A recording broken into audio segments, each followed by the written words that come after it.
This isn't an aesthetic, this is body morphing, and we're making ourselves into dolls, and we're getting used to images of those dolls. And when I say dolls, I'm not talking about the typical PixArt edit or slightly photoshopped waistline.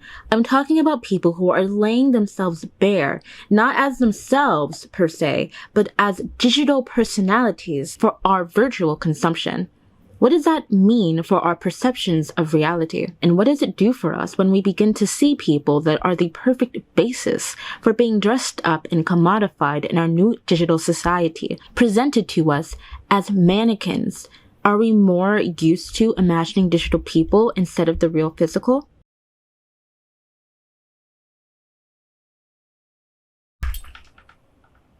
Hi, how exciting to be here again. I came here because I have a few things to say. One, I'm at work and who knows when I'm going to be called on to go do something. So if there's an outfit change, don't. So I wanted to actually come here today to talk to you about something that has been on my mind lately. And by lately, I mean it's been on my mind since the beginning of the time that I could use my mind for anything productive, interesting, and or cool. But before I talk about that, I just want to encourage you guys that if you like the title of this video, you like my description, you like the music that I'm using, you like the way that my face is set up, you like the way that my walls look, feel free to hit subscribe or don't. I cannot control you. To be on any kind of site is to have a digital personality. I used to be Emo-chan, now I'm BZZY. That screen name has connected to my digital personality. We all have one. You refer to bows as bows. Bows, I'm sorry, it's the end of the road. You've been eliminated from the show. Or Big Boss Bows. And that's your digital personality. That's just who she is in the digital realm, in the digital space. Right? We are digital people at this moment in time. Hang on to that sentence because it's going to come back. The difference between me in 2007 and me now is not only the years that have accumulated to make me a different person, but who my digital personality has therefore become. Emo-chan, you is a very, very, very, very, very different person than BZZY. I don't even know why I said it like that. Shut up. Fuck. The separation between who I was when I was Emo-chan and who I am now that I'm BZZY are very, very particular. When I was Emo-chan, I obviously had a way, way more idealized version of myself. Not only because I was a child on the internet, but because I didn't even really have a distinct form of personality that I thought would be cool to inject in a digital space. I mean, obviously I was myself, but myself with rhinestones, tacky ones, big embellishments. The separation between who I am in real life and BZZY has thinned considerably compared to Emo-chan. Obviously, I still have an idealized form of myself that I present to digital space, although it's not that idealized now because the makeup is kind of crack. It's kind of crack. Again, I'm at work. I can't go all out. You think I can show up to the... You want me to go to the meeting like that? The meeting like this? Wake up. Wake up. Wake up. Wake up. Wake up. With my fairy ears on. With my elf ears. Yeah, I don't think so. This is a corporate... I'm a corporate girl now. Corporate girl. Ow! Fuck. A lot of what we're used to is idealization. If I'm gonna go on a virtual game still to this day, I'm obviously going to try to create myself as true as I can see, but I'm gonna put embellishments on that person that I end up creating. And I think that we're seeing more and more of this, especially when it comes to what we consider to be faces, regular faces that we see and connect to all the time. We're not seeing all the bumps, rumps, crumples, and dumples that are the person all within. We're seeing their digital self as close to what they can give you. That's why y'all people be going to meet and greets paying $655 and being disappointed because their idol's way different and kind of crack in person. That's just how it be. That's just how it happens. But I think that this is a larger thing that can kind of connect to the beauty standard and why I scroll on Pinterest and want to sob and weep and die. This idealization has become ubiquitous in our understanding of these people, these faces that we identify. The baddie Instagram face, the influencer face has become coined terms in our modern day now. But as we've seen all of those elements, are we beginning to see something more coming to the surface? Yes, is the answer, but I'm going to explain why. As trends shift and change, I've been seeing all over my YouTube feed, BBL era's over! The BBL era's done! Skinny queens return! Skinny queen Y2K kitschy realness is back! Big butts are out! The Kardashians... What I posit, I don't even know if I'm saying that word right. What I posit is, are we doing that correctly? Is it true? Is the BBL era actually over? And where does that leave this new face that I'm trying to describe, that I'm recognizing as becoming something that, regardless of BBL who, BBH, BCB, G, I literally don't fucking know what I'm saying. Shut up. Anyway, something about the contour, something about the lashes, something about the way that the lips are set up. Think about it. There's something that it's literally reminding me of constantly, no matter who I see. Something is coming to, it's imvu. I'm talking about imvu. Oh, it's coming back to me. I'm talking about imvu. These thoughts really began to bubble in my conscious when I was scrolling. I wasn't scrolling through Twitter. I'm lying there. What happens is that I only go on Twitter when I have suggestions that drop down from my phone. Usually I tap on them in my haste to get rid of them. I saw a picture of the Clermont twins. Now, if you do not know who the Clermont twins are, insert montage here. If you look outside this in the dictionary, you'll find the Clermont. How you tell the Simba girls are not on my level? Really, American type boots? Oh, baby girl, no. Hey, better be washable. Otherwise, someone only $200,000. Really? Does it steal? The real bad bitches and a real bitch shows hands. That's the Clermont twins. Let's talk about the picture. The picture that I saw was this. Insert here. Now, I want to critically examine this picture. I'm going to take you guys back to the lessons that I had when I was in college as a freshman. What we're going to do is go right off of our very first thoughts. What do we see? What are the colors? What are we examining here? What is the subject of the picture? We're going to go through all of those things first. I'll tell you what my initial feelings were when I first saw this picture. So when I first saw this picture, I said that's a lot of white, that's a lot of cream, that's a lot of very colorful, very whitewashed. I thought it really fit with the allegations of bleaching. Well, there are the two twins sitting down, propped up, laying kind of on each other, against each other. Hands are out, looks like a bed. At first I thought it was like the floor, but it looks like they're elevated kind of like on a bed. They have these bunny ears and these whack ass accoutrements on their titties. That's my initial thoughts. Those are my initial feelings. Now that we've had our initial feelings, our initial thoughts and discoveries, we're going to use a lens to filter and frame this conversation. Now, this comment stood out to me, and this was posted by the original person who even posted the picture to begin with. And it goes like this. Y'all dead be making imvu characters and sim characters that look just like them. I dead don't want to hear it. Zoom into the face and look at the smiles. Yup. That stood out to me. Bert.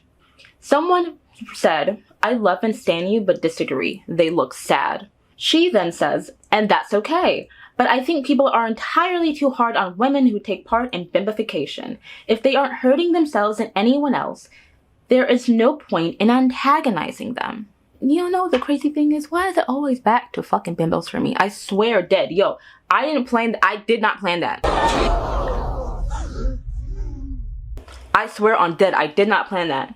I did not plan for bimbofication to come back. I'm so sorry. But speaking of bimbofication, I think that's a really interesting and good point. The Clermont twins' turn looks. Not gonna front, alright? The Clermont twins' turn looks. You can look at them, they have the body, they got the platinum blonde wigs, they're giving very Nicki Minaj, Harajuku Barbie, but like it's 2022, so they're going for more of like a baddie thing instead of like fun cookie crazy. You know, it's very Fashion Nova, it's very insert other brand here that's known for like bodycon dresses and lashes. And I've always been an avid supporter for bimbofication, but there's something, harkening back to that video, that had to do with an insidious subject matter that I didn't want to particularly cover because the bimbofication video was not about that. Well, this is the insidious subject matter. I'm now going to show you a slew of different imvu characters and avatars.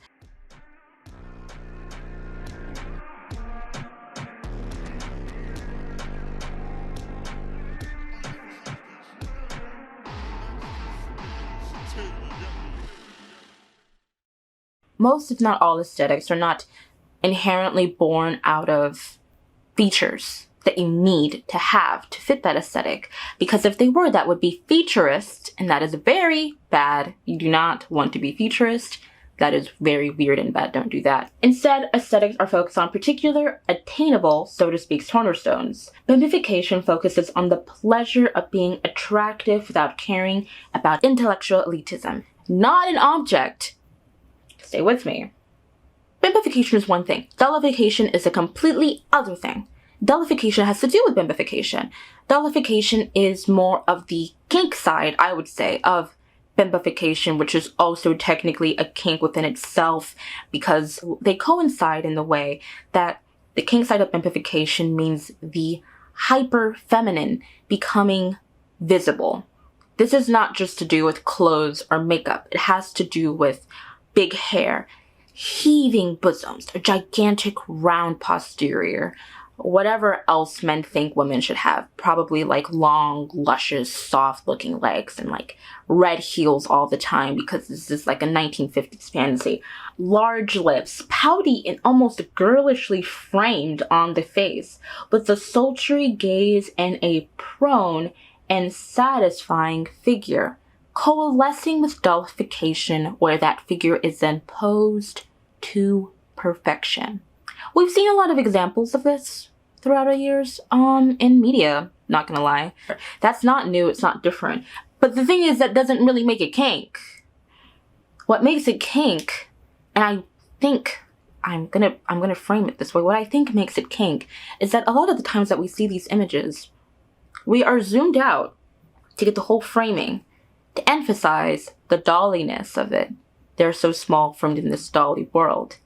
That's different from the bimbofication, dollification side of things, because we're not in it. And if we're in it, then it's usually darker and weirder, and we feel kind of off. Say, you're probably asking, like, what makes this different? Why are you going so hard about it? Girl, what are you talking about? Listen, okay? I'm getting there. Let me get to the notes. What I'm saying is that I do not think the BBL era is over at all. I don't think the BBL over is anywhere near done. Instead, what I think that we're seeing, and I'm going to insert the video that I thought made a fabulous point. This notion of hyperreality. We have become so desensitized to the IG face, the Facetune airbrush, the unrealistic body proportions, that we are referring to BBL enhanced bodies as more natural looking. We are so used to the artificial, unhuman appearance that is so far off from what the average human looks like, so far off from what the people posting these pictures look like, that we have managed to convince ourselves that they are indeed real, even though they are not. That is the hyperreality world of social media and of the internet itself. The artificial woman is already the beauty standard, to be honest. This is a point that Rukiat made in her beauty standards prediction video, which I definitely think that everyone that is watching this video probably has seen. A lot of people have probably seen it at this point, but if you haven't, and you've somehow you're seeing my video, but you haven't seen that video yet, please go watch it. I'm probably going to link it in the description as well. What we're witnessing is not bimbofication. What we're witnessing is not skinny girl takeover. We're looking at digification. Digification in some of the most extreme fucking ways. If no one has said it before, I'm trademarking it. Done! It's mine. Trademarking digification. Digification. The idea that our reality has become more and more digitized in terms of our expectations and our imagination rendering out like a Blender program an idealized image. That's the era we're in, boom. We're in the era of the digital and the supernatural. No ghosts and spooks, but I'm definitely still screaming. The beyond reality distortions that accompany the images in our feeds, the faces of our influencers, are becoming too much. We are becoming the ones who expect to see living dolls. If y'all didn't know this about me, I went to education. I skilled in the purposes of art and technology. I'm really used to being interested in and learning more about technology and the digital as it relates to us. And I have to say that it's really weird to live in a time that I've already become so accustomed to Snapchat filters that seeing ones that are even more and more cartoonish and daring in the color grading, the things that they add to your face, the way that they warp your face, to see people use it as their staple, it's becoming, in my head, something I'm getting used to. We're not supposed to get used to people looking like that at all. I don't think that you can call these things fashion trends anymore. They are outright body modification. If you're talking about fashion, fashion's something that you put on. Clothes are clothes.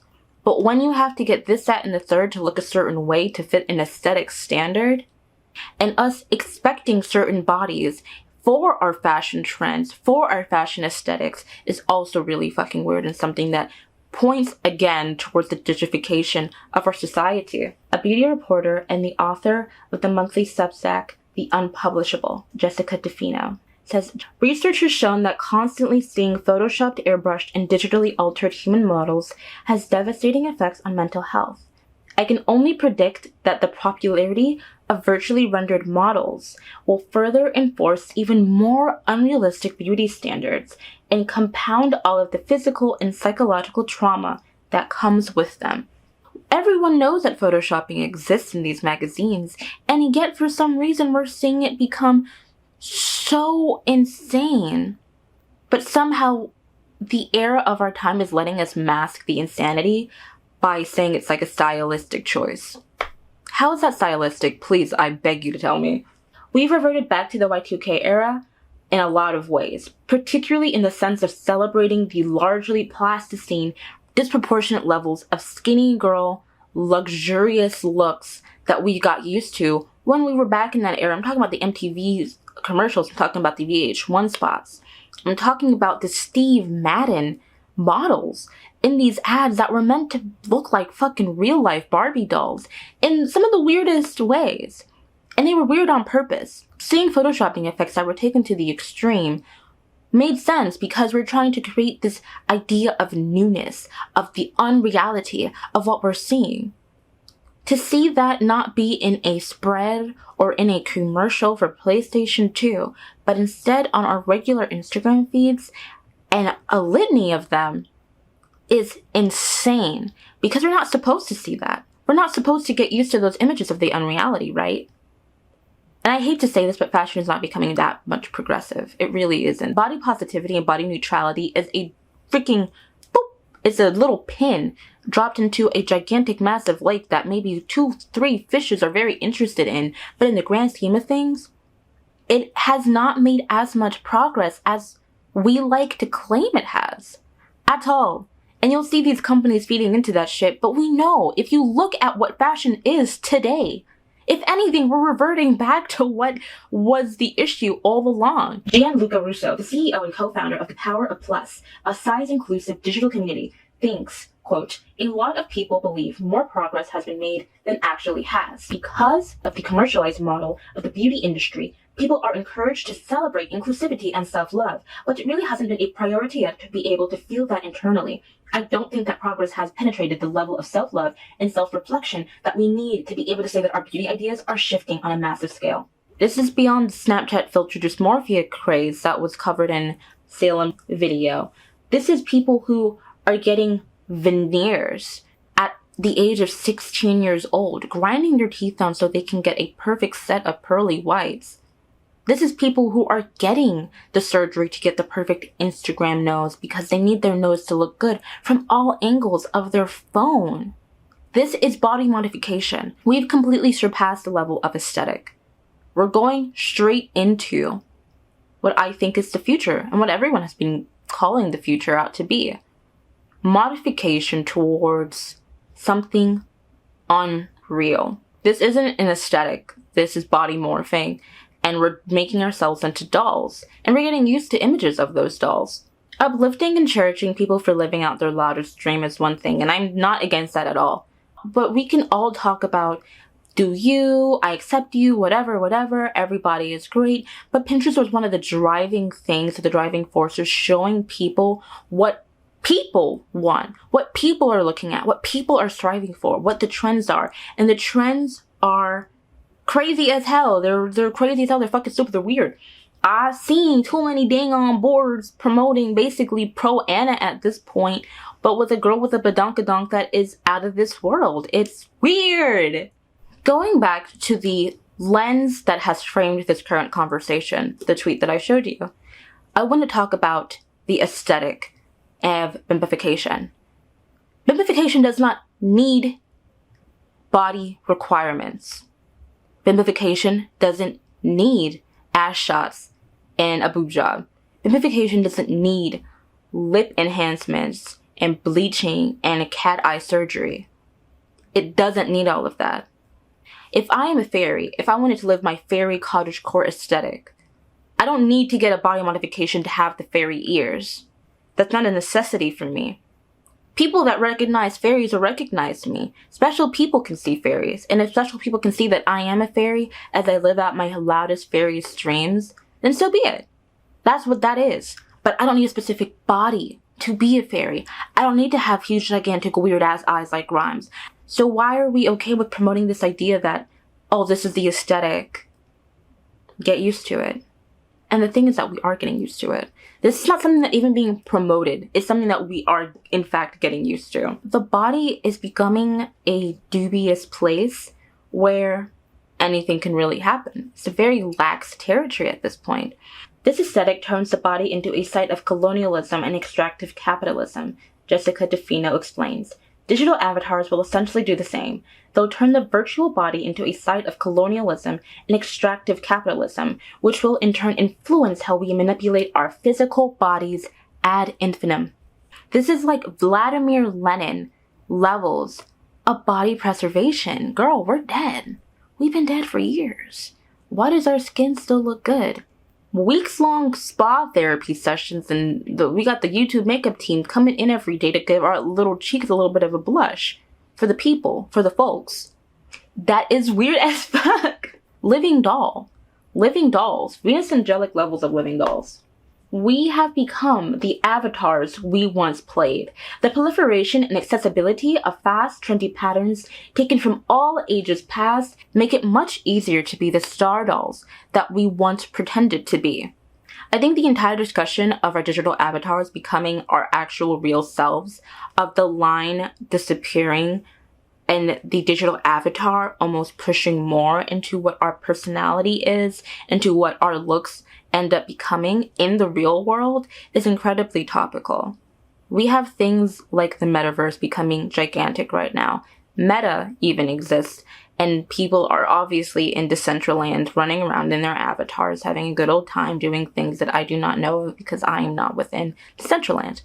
I've seen videos and pictures though. There is an indescribable precedent taking place with Meta and the like of transporting our identity to a strictly virtual presence. It's more than having an online persona. The online persona is becoming us. We're becoming the persona and striving, actively striving towards images that will get us closer to that persona that we created once a long time ago, or that we're even creating now. There are so many people that don't play digital online games, that didn't go on imvu, that didn't go on Gaia Online. They don't even really know what Star Dolls is. They don't know the life of having the Polly Pocket game. They didn't even have the Barbie game or anything like that. They did not have a digital persona that they could customize and create, and that they were used to that. That's something that's only becoming recent with the rise of platforms that give them, in real life, AR filters to become a digital persona. Do you know what I'm getting at? I don't know. I feel like I'm onto something. Ooh. To my own truthfulness, I also imagine myself as a DAS 3D model from 2007 inspired by girls that I saw in games like Dead or Alive or Tekken. And in those digital spaces, I'm a super detective DJ girl who works part-time at a space station-esque lounge bar drum and bass, cool breakcore fantasy pool lounge from 2007 as well. I am not at all about falling in love with getting to exist as the perfect transmutable virtual form. The difference is that I am a traumatized basket case that already has a dissociative ability to create memories that are not real and question my grip on reality, which is pretty lax most of the time. Gotten better. My fascinations and daydreams are clinically considered bad. Having a lax grip on reality and falling into the digital realms that I used to fall into when I was a child that I knew as comfort and escapes, it's weird to see it happening in real life though. And when I get to the end of this video now, I honestly think about things like annihilation, for example. Everything that we're seeing becoming a part of ourselves, our identities shaping and shifting in this constant haze underneath this bubble that has consumed an area. I also think of Scott Westerfeld's Uglies series, but if we're close to an Uglies future, just know that close is still pretty far away. I think that's the thing that I would like to leave everyone with at the end of this video. As much as I see that we are in the present day of digification, that we are seeing the unreality become reality, that the expectation of looking unreal has become something that has been pushed onto a lot of different people, it's still something that is completely far away, and we're still used to people posting pictures of their fucking dogs and their cats in their, like, shitty Brooklyn bedroom apartment. I don't think that being fake is bad for individual people. Curating an online presence and a personality and a persona that you sell as yourself, that you love to be, is not bad for the individual. What I'm saying is that I think it's weird as a trend. And seeing bodies like that of the photoshopped Kendall Jenners or the Clermont twins, these exaggerated forms that are basically imvu as bodies, is not something that we should expect to be common. And it shouldn't be common. Lusting over the perfect teeth, the perfect eye shape, the perfect lash shape, the perfect fucking, I don't know, hairline is an ever-changing gambling game. The stakes are always going to be high, baby. I'm feeding into this thing even by discussing it as a trend and then taking my time to actually explain it as a fatalistic doom spiral that I hope the world does not actually eventually fall into, but I think that the world eventually actually might fall into. Girl, it's not a trend. This shit is like real as fuck. Don't get super attached to what I'm saying. Don't get super attached to what you're seeing. I try not to. It's hard because I absorb visual information like a sponge. Listen, piecing yourself together and your sense of self together is important. I do not begrudge anyone who consumes media and has to pull out examples of media as their direct inspirations of what they want to be like, what they want to look like, how they feel they would be comfortable and be most happy. Everyone does that shit. Pulling media is fine, but curating your media is important. These images used to drive me fucking insane, and they still do. So I've gone through a lot of effort, especially on Pinterest, to curate who I follow. Block content that you do not like. Or if you want to take the less aggressive approach, you can simply say that you are not interested in that post.